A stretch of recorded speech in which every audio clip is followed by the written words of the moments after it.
Wow, maganda yung unang drop natin ah. Katambak ko agad. Ayun. Na spine shot. Hindi na nakagalaw. Ito pangalawa nating drop. Sulit kung sa amin ay tawagin dito sa Bisaya. Ayun. Lapitan natin. Para boom. Sa pool.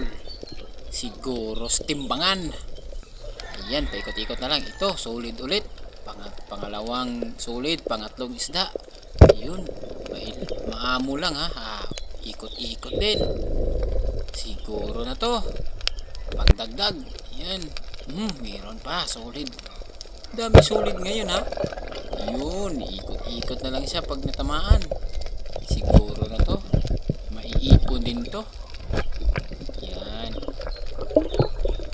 Hanap ulit tayo. Ayun, solid pa rin ha. Dami talaga.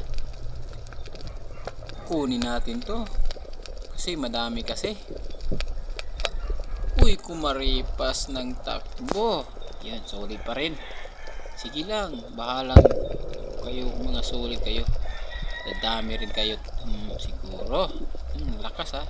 Tinangay pa yung shop. Ano kayong isda to? Lapad. Tinira ko kagad kasi papasok na. Anong isda to? Uy, siguro pang-iha to, marites na isda. Dito may nakita ko kanina. Medyo maitim. Ano kayo? Uy, parrot fish na maitim. Sapul. Siguro na to. Yan. Parrot fish na maitim. Hindi porket kumpleto sa rekado ay magiging masarap ng pagkain. Ayun, ang ganda ng fish. Kasi mas sasarap pa ito kung kasama ang puso sa pagluluto ng gumawa nito. Tandaan mo, kahit gaano kahirap, kahit gaano karami pagsubok, basta't mahal mo ang ginagawa mo, malalasap ang masarap na tagumpay. Sapol pa rin. Yan, siguro na. Okay.